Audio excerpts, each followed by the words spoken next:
बच्चों कल हमने देखा था कि केमिस्ट्री इन एवरीडे लाइफ में हम ड्रग्स के बारे में पढ़ रहे थे, बराबर है। और जिसमें हमने आपको पता है narcotic analgesic and non narcotic analgesic का हमने एग्जाम्पल पढ़े थे। नॉन नार्कोटिक एनाल्जेसिक में हमने एस्प्रिन पढ़े थे।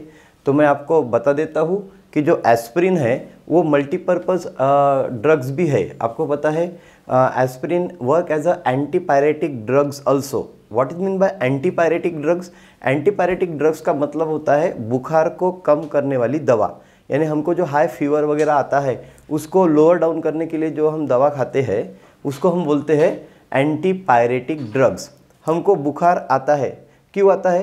क्योंकि हमारे ब्रेन में एक हाइपोथैलेमस नाम का एक छोटा सा पार्ट होता है इधर, बराबर है। उसको हम ब्रेन के निचले वाला हिस्सा बोलते हैं।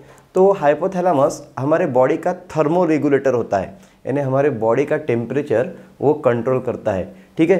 तो जिससे मान लीजिए अगर उसके फंक्शन में थोड़ा भी बिगाड़ आ गया, फंक्शन में अगर थोड़ा भी बिगाड़ आ गया तो हमको बुखार आता है, ठीक है। या आपको पता है बुखार दो तरीके से आता है। एक तो बहुत ज़्यादा गर्माहट होती है, पसीना छूटते हैं, या फिर बहुत ज़्यादा ठंड लगती है, बराबर है। तो थर्मोसेटिंग जैसे आपके फ़ैन का जो रेगुलेटर होता है जो फ़ैन की स्पीड को कम या ज़्यादा कर सकता है, वैसे ही हमारे बॉडी का टेम्परेचर कम या ज़्यादा करने का काम कौन करता है? हमारा शॉर्ट ब्रेन, मीन्स उसको हम क्या बोलेंगे? हाइपोथैलेमस।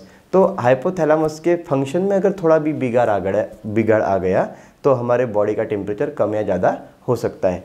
तो ऐसे वक्त हम क्या करते हैं? एंटीपायरेटिक ड्रग्स लेते हैं, जो हमारे बुखार को कम करने की दवा हम जिसको बोलते हैं। तो एनाल्जेसिक जो ड्रग्स होती है एस्प्रिन, वो एंटीपायरेटिक भी है। तो aspirin is work as a antipyretic drugs. Also aspirin work as अ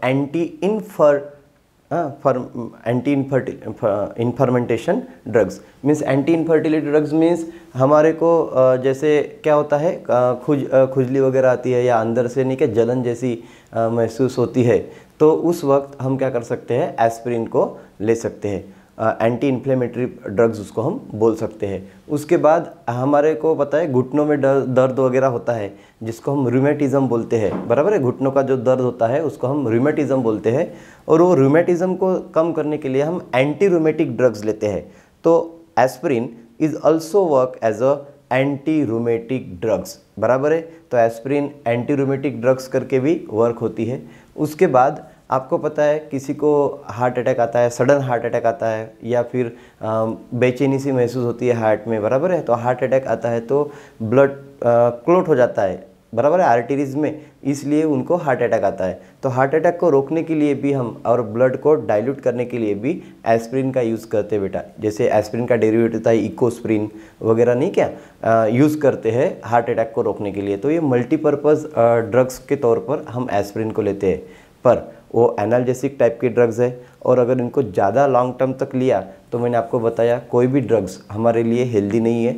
बहुत ज़्यादा लॉन्ग टर्म तक लिया तो एनाल्जेसिक ड्रग्स जो है एस्प्रिन, वो भी हैबिचुअल साबित होती है। इसके बहुत सारे साइड इफ़ेक्ट होते हैं। हर एलोपैथी ड्रग्स का साइड इफ़ेक्ट होता है अपने बॉडी पे, कोई जल्दी दिखाता है और कोई बहुत देर के बाद दिखाता है। तो एस्प्रिन के भी साइड इफ़ेक्ट है, जैसे इंटरनल ब्लीडिंग हो सकती है हमको, या किडनी डैमेज हो सकता है, स्वेलिंग वगैरह बॉडी पार्ट पे आ सकती है ज़्यादा दिनों तक अगर हमने एस्प्रिन लिए। तो हम एस्प्रिन को ज़्यादा तौर पर यूज़ नहीं करते, बराबर है। उसके कुछ सब्सटीट्यूट्स है एंटीपायरेटिक ड्रग्स के, जैसे आपको पता है डाइक्लोफिनेक सोडियम है, डाइक्लोफिनेक पोटेशियम है, बराबर है, पैरासीटामॉल है, आइबुजेसिक है, आइबुप्रोफेन है ना। ऐसी कुछ ड्रग्स है जिसको हम एज अ सब्सटीट्यूट के तौर पर, एंटीपायरेटिक ड्रग्स के सब्सटीट्यूट के तौर पर यूज़ कर सकते हैं। तो ये हमने कल देखा था, बराबर है, एस्प्रिन के बारे में। उसके बाद हमने पढ़ा था बेटा एंटी माइक्रोबियल ड्रग्स के बारे में भी पढ़ा था, ट्रैंक्विलाइजर्स के बारे में भी पढ़ा था, और बहुत ही ज़्यादा इंटरेस्टिंग हुआ था। मैंने आपको बताया था एंटी माइक्रोबियल ड्रग्स 3 प्रकार से क्लासीफाई होती है, एंटीबायोटिक्स, बराबर है, एंटीसेप्टिक एंड डिसइंफेक्टेंट। तो आपको पता है जो डेटॉल वगैरह आप यूज़ करते हो वो टर्पिनियल और क्लोरोझाइलिनॉल का मिक्सचर होता है। जो डेटॉल आप यूज़ करते हो वो एंटीसेप्टिक के तौर पर यूज़ होता है, और वो मिक्सचर ऑफ टर्पिनियल और क्लोरोझाइलिनॉल होता है, ठीक है। और जो आप नहाने का साबुन लेते हो, डेटॉल साबुन वगैरह, उसमें बायोथाइनॉल नाम का एक एंटीसेप्टिक है ना केमिकल्स उसमें पाया जाता है। तो ये भी एक एंटीसेप्टिक के तौर पर काम में आता है। उसके बाद आयोडोफॉर्म वगैरह है, it's also antiseptic property, it have also antiseptic property. उसके बाद हमने एंटी माइक्रोबियल ड्रग्स में डिसइंफेक्टेंट देखे थे, बराबर है। तो डिसइंफेक्टेंट में हमने एग्जांपल देखा था फिनॉल वगैरह, तो वो डिसइंफेक्टेंट है। उसके बाद आज हमको देखना था बेटा नेक्स्ट टाइप्स ऑफ ड्रग्स। मैंने बोला था कि जैसे एंटी माइक्रोबियल हो गया, तो उसके बाद अभी हम पढ़ेंगे एंटी फर्टिलिटी ड्रग्स। तो अभी का जो टॉपिक है वो एंटी फर्टिलिटी ड्रग्स, और उसके बाद जितनी भी ड्रग्स आपको केमिस्ट्री इन एवरीडे लाइफ में दिया है वो आज हमको पढ़ना है। तो इस सेशन में हम पढ़ेंगे पहले anti fertility drugs. What is mean by anti fertility drugs? Anti fertility drugs क्या होती है? आपको पता है कि हमारे वर्ल्ड का पॉपुलेशन बढ़ ही रहा है। तो पॉपुलेशन बढ़ने से बहुत सारी समस्याएं हो गई है। अनएम्प्लॉयमेंट आ गया है, बराबर है। फूड स्कैरिटी आ गई, यानी अन्न पदार्थ ज़्यादा लोगों को मिल नहीं रहे, बराबर है ना। अनएम्प्लॉयमेंट आ गया है, गरीबी आ गई है। तो ये सब प्रॉब्लम क्या हो रहा है? पॉपुलेशन के बढ़ने से, ज़्यादा पॉपुलेशन के बढ़ने से बढ़ रहे हैं। तो कुछ कहीं ना कहीं तो हमको फैमिली प्लानिंग या फिर पॉपुलेशन को कंट्रोल करना पड़ेगा। तो ऐसे वक्त जो ड्रग्स फैमिली प्लानिंग के इसमें काम में आती है, उस ड्रग्स को हम बोलते हैं anti fertility drugs. Anti fertility drugs नाम से ही आपको पता हो गया होगा कि ये जो एग्स प्रोड्यूस होते हैं फीमेल में, उसको होने न देने से रोकती है। That is called as anti fertility drugs, जिससे क्या होती है प्रेगनेंसी कुछ समय के लिए रोक सकते हैं, तो जिससे फैमिली प्लानिंग भी बराबर साबित होता है। तो एंटी फर्टिलिटी ड्रग्स बेसिकली क्या होता है? हार्मोन्स बेस्ड ड्रग्स होता है। आपको पता है फीमेल हार्मोन कौन सा है? ईस्ट्रोजन, और मेल हार्मोन कौन सा है? प्रोजेस्टेरॉन, बराबर है। तो basically it is a mixture of synthetic estrogen and progesterone derivatives. जो एंटी फर्टिलिटी ड्रग्स है वो मिक्सचर होता है ईस्ट्रोजन डेरिवेटिव का और प्रोजेस्टेरॉन डेरिवेटिव्स का। आपको पता है ईस्ट्रोजन डेरिवेटिव्स कौन सा है? जो सिंथेटिक ईस्ट्रोजन डेरिवेटिव है वो है नोवेस्ट्रॉल या नोवेल्जिन भी आप उसको बोलते हो, नोवेस्ट्रॉल या नोवेल्जिन। उसका एक और नाम है जिसको हम बोलते हैं इथिनिल स्टीरिडायल, मीन्स इथिनिल एस्ट्राडायल। उसका फार्मूला है C20H24O2, बराबर है। तो एक सिंथेटिक एस्ट्रोजन डेरिवेटिव है जिसको हम नोवेस्ट्रॉल बोलते हैं। नोवेस्ट्रॉल है नोवेल्जिन जो भी है, और उसको हम इथिनिल एस्ट्राडायल भी बोलते हैं, जिसका मॉलिक्यूलर फार्मूला C20H24O2 है। ये सिंथेटिक एस्ट्रोजन डेरिवेटिव है। और दूसरा है सिंथेटिक प्रोजेस्टेरॉन डेरिवेटिव, जिसको हम नॉरइथिंड्रोन बोलते हैं। नॉरइथिंड्रोन, जिसका फॉर्मूला है C20H26। इसमें देखो H में हाइड्रोजन में 2 इसका डिफरेंस है, बराबर। इसमें 24 है, इसमें 26 है, बाकी फार्मूला सेम है O2। तो ये नॉरइथिंड्रोन है। तो ये प्रोजेस्टेरॉन डेरिवेटिव है। तो जो आपके एंटी इनफर्टिलिटी ड्रग्स होते हैं वो मिक्सचर ऑफ क्या होता है? प्रोजेस्टेरॉन डेरिवेटिव और ईस्ट्रोजन डेरिवेटिव, इन दोनों का मिक्सचर होता है। तो वो क्या करते हैं? प्रेगनेंसी को रोकने के काम में लाया जाता है। तो जिससे क्या होती है फैमिली प्लानिंग आप बराबर कर सकते हो। तो that is called as anti fertility drugs, बराबर है। तो एंटी फर्टिलिटी ड्रग्स का यूज़ यही है फैमिली प्लानिंग के लिए और पॉपुलेशन को कंट्रोल करने के लिए, ठीक है। अब इसको अगर लॉन्ग टर्म तक दिया जाए किसी भी वुमेंस को वगैरह, तो इनफर्टिलिटी भी बढ़ सकती है, बराबर है। इसलिए इसका ज़्यादा सेवन करना भी हानिकारक होता है। उसके बाद है एंटासिड्स। आपको पता है बेटा, जब कभी हम ज़्यादा खा लेते हैं या बहुत तली हुई चीज़ें खा लेते हैं तो हमारे को एसिडिटी वगैरह हो जाती है। What is mean by acidity? Acidity is nothing but the hyper secretion of acid in our stomach, बराबर है। हमारे स्टमक में क्या होता है? जब एसिड ज़्यादा सीक्रेट होने लगते हैं, हाइड्रोक्लोरिक एसिड या पेप्सिन ज़्यादा सीक्रेट होने लगता है, तो हमको हाइपर एसिडिटी हो जाती है या एसिडिटी हो जाती है। तो ऐसे वक्त एसिडिटी को कम करने के लिए हमको कुछ न कुछ तो भी मेडिसिन तो लेना पड़ेगा, बराबर है। तो हम जिस मेडिसिन को हम एसिडिटी को कम करने के लेते हैं, उस मेडिसिन को हम बोलते हैं एंटासिड्स। क्या बोलते हैं? एंटासिड्स। आपको पता है बहुत फैमिलियर एग्जांपल है जेलुसिन, बराबर है। जेलुसिन आप लेते हो या डाइजिन लेते हो या इनो लेते हो, बहुत ही कॉमन एग्जांपल है इनो। ये सब क्या है बेटा? Antacids. Antacid is generally base, बराबर है।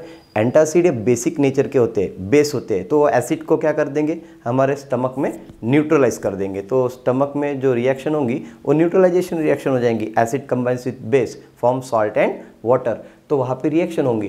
तो जनरली जो एंटासिड्स होते हैं वो बेसिक मीडियम में होते हैं, और वो sodium bicarbonate and metal hydroxides of magnesium and aluminium होते हैं। सोडियम बाइकार्बोनेट आपको पता है, सोडियम बाइकार्बोनेट जो आपको खाने का सोडा बोलते हैं, बराबर है, NaHCO3। तो उसमें आप मैग्नीशियम या एल्युमिनियम के ये लेते हो क्या, हाइड्रोक्साइड, मेटल हाइड्रोक्साइड, तो आपको क्या मिलता है, एंटासिड मिलता है। तो ये जनरली हमारे जो पेट में एसिडिटी होती है ना, उसको कम करने के लिए काम में लाया जाता है। तो that is called as antacids.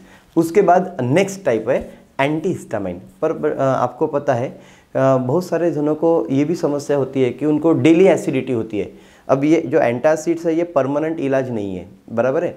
Antacid में क्या होता है, हमारे को कुछ देर तक आराम होता है, उसके बाद फिर से वही सिम्टम्स बार बार दिखाई देते हैं। तो ये सिम्टम्स को किल करने वाली दवा नहीं है, बराबर है। सिम्टम्स बाद में फिर से दिखाई देते हैं, कुछ दिनों के बाद फिर से एसिडिटी हो जाती है। तो एक परमानेंट एसिडिटी का इलाज हमको चाहिए रहता है, नहीं कुछ तो 2-3 महीने के लिए तो भी रिलीफ चाहिए रहता है एसिडिटी के लिए। तो उस वक्त हम एंटासिड न लेते हुए एंटीहिस्टामाइन देते हैं। क्या देते हैं, एंटीहिस्टामिन, बराबर है। तो एंटीहिस्टामिन का जो काम होता है वो जो हाइपर एसिडिटी है, बराबर है, उसको कम करने के लिए होता है। तो एंटीहिस्टामिन में जो एक सब्सटेंस होता है, आपको पता है एंटीहिस्टामिन यानी हिस्टामाइन के अगेंस्ट में काम करने वाली दवा, हिस्टामिन के अगेंस्ट में काम करने वाली दवा। आपको पता है कि जो हिस्टामिन होता है वो हमारे स्टमक में जो रिसेप्टर्स होते हैं, जो स्टमक वॉल है उसमें जो रिसेप्टर होते हैं उसके साथ जुड़ के क्या करता है, पेप्सिन और हाइड्रोक्लोरिक का सिक्रेशन बढ़ा देता है, जिससे हमको हाइपर एसिडिटी होना चालू होता है। अगर हमको कम करना है तो क्या करना पड़ेगा, हिस्टामाइन को रिसेप्टर से बाइंड होने से रोकना पड़ेगा। तो ऐसे हमको कैसे कर सकते हैं हम, एंटीहिस्टामिन नाम की ड्रग्स लेके। तो जो एंटीहिस्टामिन है वो रिसेप्टर से हिस्टामिन को जुड़ने नहीं देती, यानी वो कॉम्पीट करती है हिस्टामिन से। कौन, एंटीहिस्टामिन रिसेप्टर से जुड़ने में।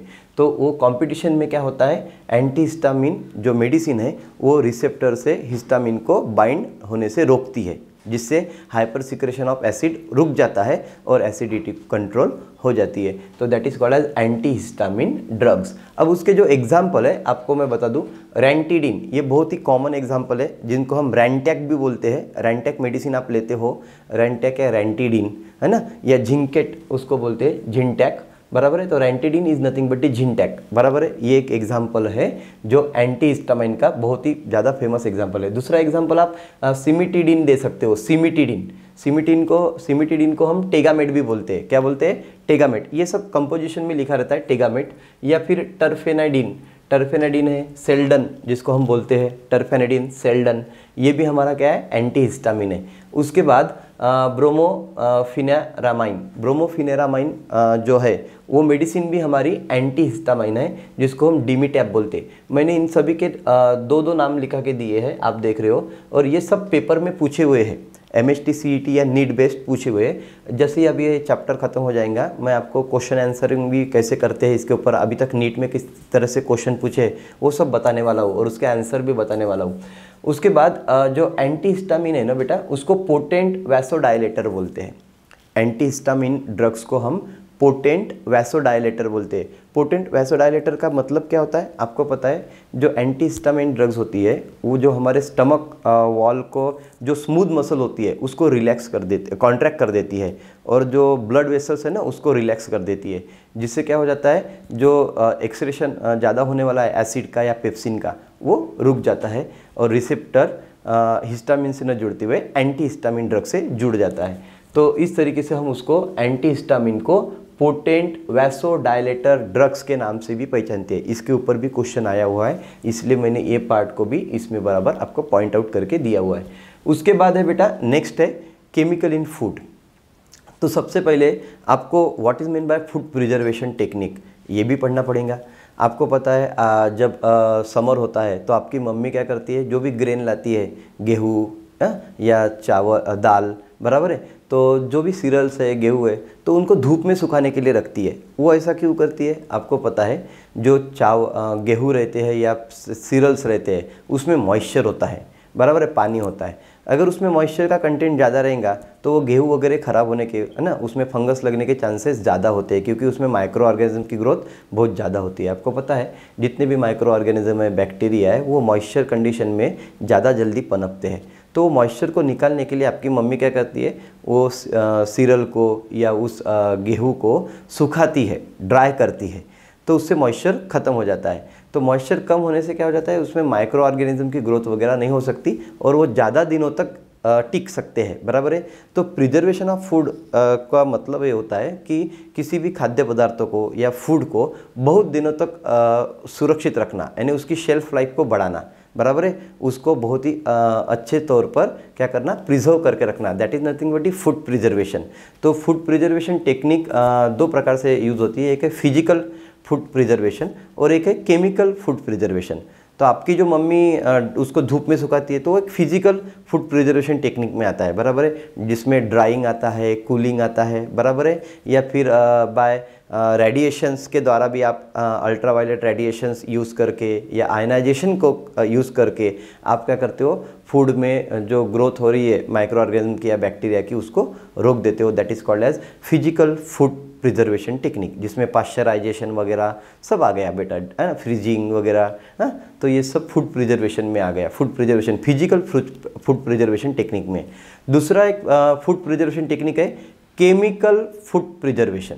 केमिकल फूड प्रिजर्वेशन में क्या आता है, देखिए इसमें आप केमिकल का यूज़ करते हो फूड को प्रिजर्व करने के लिए, बराबर है। जैसे आपको पता है आपके घर में जब अचार बनता है तो आपकी मम्मी क्या करती है, अचार को प्रिजर्व करने के लिए उसमें ऑयल, बराबर है, यानी तेल डालती है, उसमें नमक डालती है, उसमें तीखा डालती है, बराबर है। तो इस तरीके से जैसे जैसे आप उसमें इंग्रेडिएंट डालते हो, ये सब केमिकल है, ऑयल वगैरह क्या है, ऑयल है, सॉल्ट है, ये सब केमिकल है। तो उनको उसमें क्यों डाला जाता है, एक तो टेस्ट के लिए, एक दूसरा फ्लेवर के लिए, बराबर है, तीसरा ऑर्डर के लिए, और चौथा है उसको प्रिजर्व करने के लिए, बराबर है। ऑयल इसलिए डाला जाता है क्योंकि ऊपर का जो एयर में ऑक्सीजन है उसका डायरेक्ट कांटेक्ट, बराबर है, उस अचार के साथ नहीं होना चाहिए, पिकल्स के साथ नहीं होना चाहिए। एक वो प्रोटेक्टिव लेयर बना देता है ऑयल, और ऑयल को कभी भी ज़्यादा रखा जाता है, बराबर है ना, जिससे उसका ऑक्सीजन का जो एयर में जो ऑक्सीजन है उसका कांटेक्ट डायरेक्टली हो नहीं सकता, और जिससे क्या हो जाता है फिर वो उसका ऑक्सीडेशन नहीं हो पाएगा और वो फूड ज़्यादा देर तक प्रिजर्व रहेगा, बराबर है, वो अचार ज़्यादा दिनों तक प्रिजर्व रहेगा। तो ये सब बेटा केमिकल्स है। उसके अलावा दूसरे भी बहुत सारे केमिकल्स यूज़ होते हैं, जैसे सोडियम बेंजोएट। सोडियम बेंजोएट ये केमिकल है और इसका भी काम है फूड प्रिजर्वेशन करना, यानी फूड को ज़्यादा दिनों तक प्रिजर्व करना। उसके बाद दूसरा एग्जांपल है विनेगर। बेटा विनेगर को हिंदी में सिरका भी बोलते हैं, और ये जो विनेगर है ना, ये डेरिवेटिव है एसिटिक एसिड का, यानी एसिटिक एसिड का डेरिवेटिव बोलने से अच्छा है 5% of acetic acid is generally known as vinegar, बराबर। ये थोड़ा सा खट्टा होता है और इसको वाइन में भी यूज़ करते हैं, वाइन को प्रिजर्व करने के लिए। तो थोड़ा सा बियर वगैरह में नहीं क्या, जो उसको फ्रूट प्रिजर्व करना है, बियर वगैरह, वाइन वगैरह, तो उसमें विनेगर डाला जाता है, थोड़ा सा खट्टा बनाता है इससे। तो वो 5% एसिटिक एसिड का सोल्यूशन होता है विनेगर। तो ये सब हमारे केमिकल फूड प्रिजर्वेटिव है। तो फूड प्रिजर्वेटिव में आपको मैंने आपको बताया दो टेक्निक आती है, फिजिकल फूड प्रिजर्वेशन और केमिकल फूड प्रिजर्वेशन। उसके बाद हम देखेंगे फूड प्रिजर्वेटिव्स होने के बाद आर्टिफिशियल स्वीटनिंग एजेंट। अब ये बेटा इससे क्या होती है, अब आर्टिफिशियल स्वीटनिंग एजेंट से फूड प्रिजर्वेशन तो नहीं होता है, पर फूड में एक स्वीट टेस्ट आ जाती है, बराबर है। तो उसका टेस्ट और क्वालिटी बढ़ाने के लिए आप आर्टिफिशियल स्वीटनिंग एजेंट यूज़ करते हो। अब आपको पता है जितने भी डायबिटिक पेशेंट्स होते हैं उनको शुगर खाना मना है, क्योंकि जो नेचुरल शुगर है बेटा, आपको पता है जो नेचुरल शुगर है जैसे केन शुगर वगैरह, ये क्या है, एक प्रकार का फूड ही है, क्योंकि इसकी फूड वैल्यू होती है। ये हमारे शरीर में जाने के बाद कैलोरीज प्रोड्यूस करती है, बराबर है।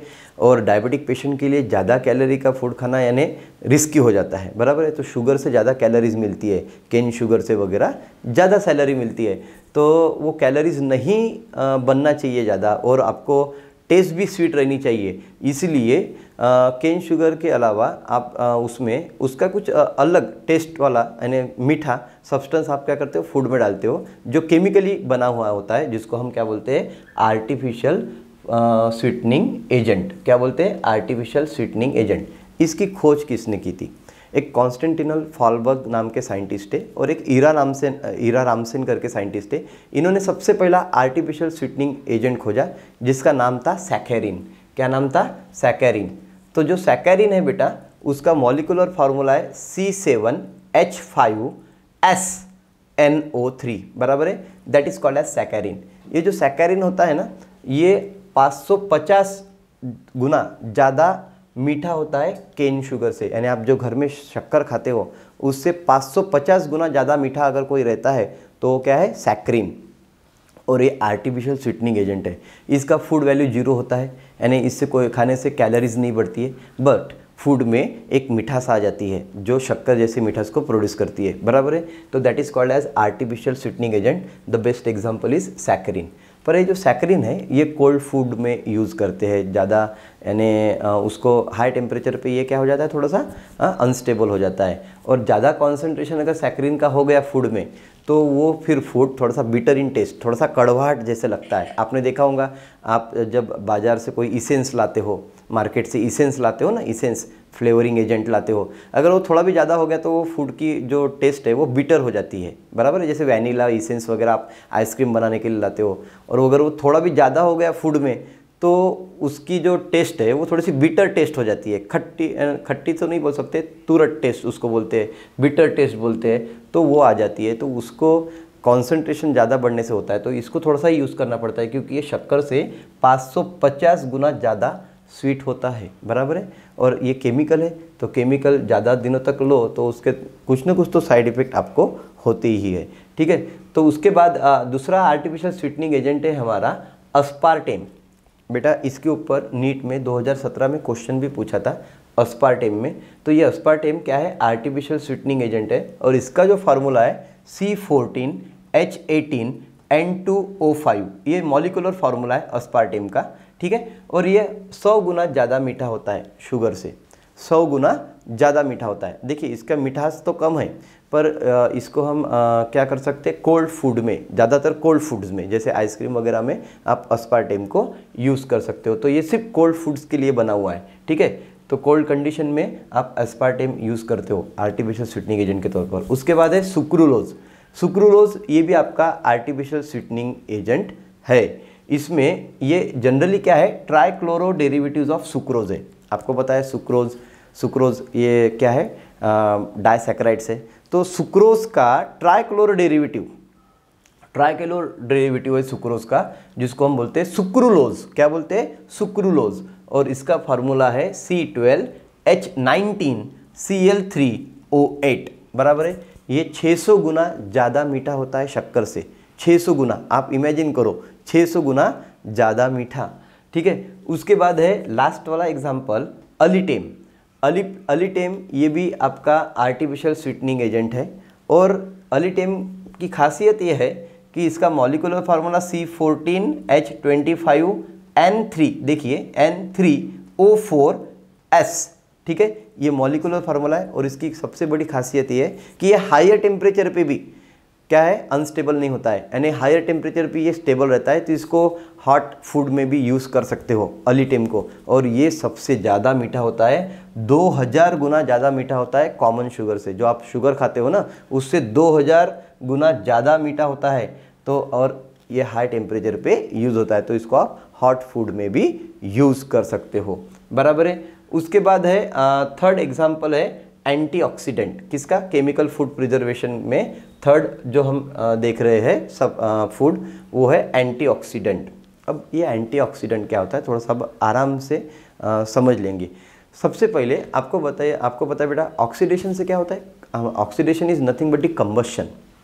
जब हमारे बॉडी में हम क्या करते हैं, कोई फूड को खाते हैं तो उसका ऑक्सीडेशन होता है धीरे धीरे, यानी ऑक्सीजन के साथ वो कंबाइन होता है, और ऑक्सीडेशन होने से वो फूड का कंबशन हो जाता है।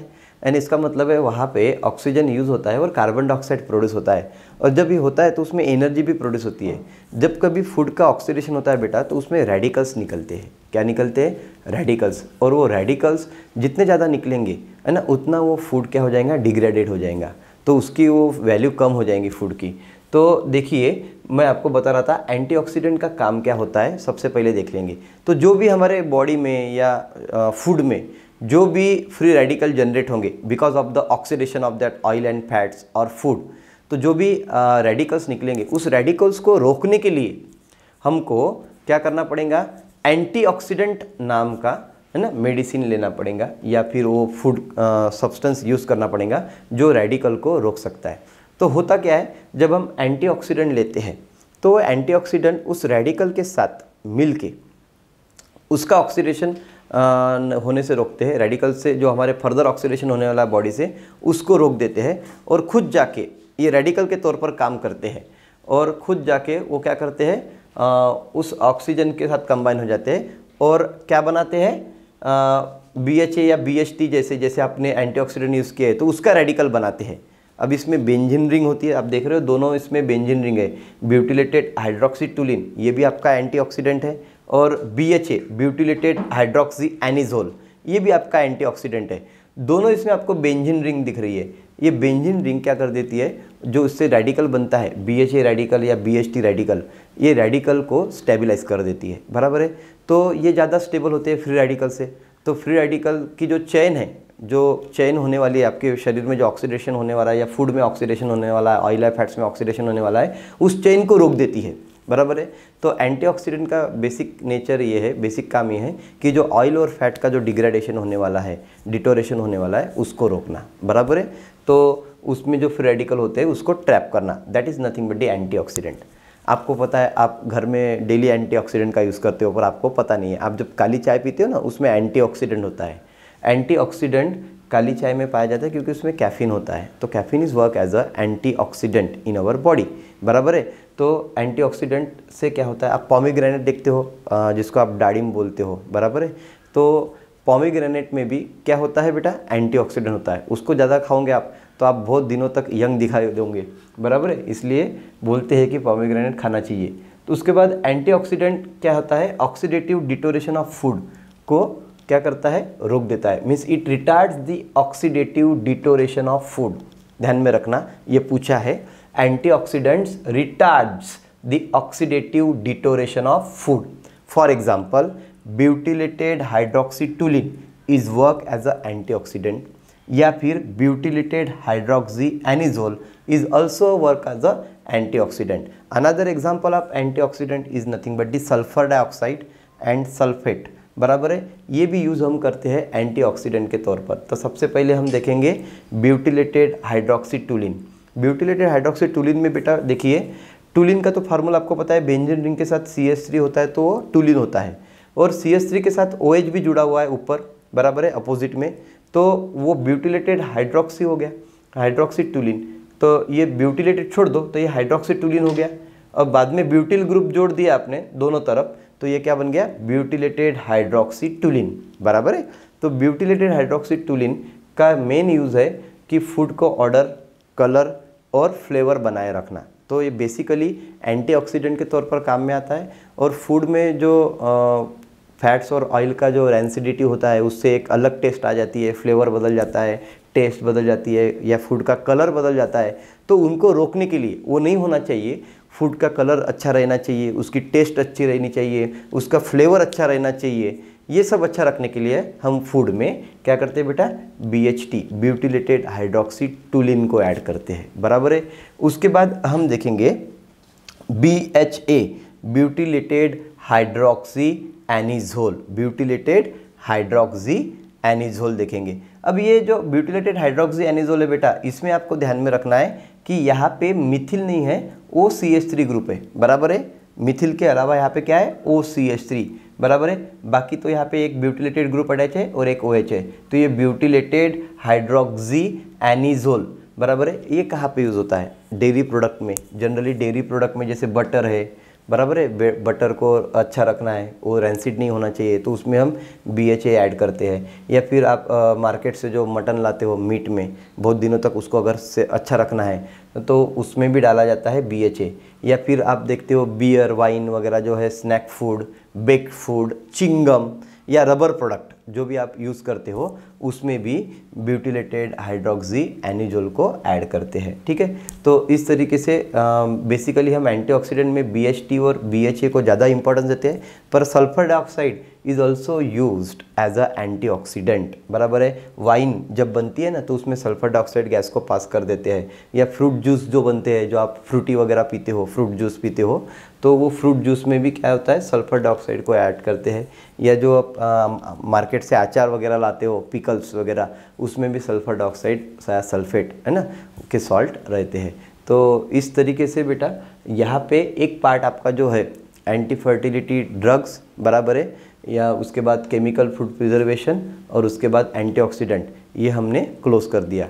तो हम अभी तक जो भी पार्ट पढ़े हैं उसके ऊपर नीट में या MST CET में कौन से क्वेश्चंस आए हैं एक बार उसको भी देखेंगे, सॉल्व करने का प्रयास करेंगे, उसको डिस्कस करेंगे और क्वेश्चन आंसर देने का प्रयास करेंगे। ठीक है, तो अभी तक हमने क्या क्या देखा उसके ऊपर क्वेश्चन देखते हैं बेटा। तो देखिए, सबसे पहला क्वेश्चन जो दिया है, जो 2017 में नीट में पूछा था, a mixture of chloroxylenol and terpineol act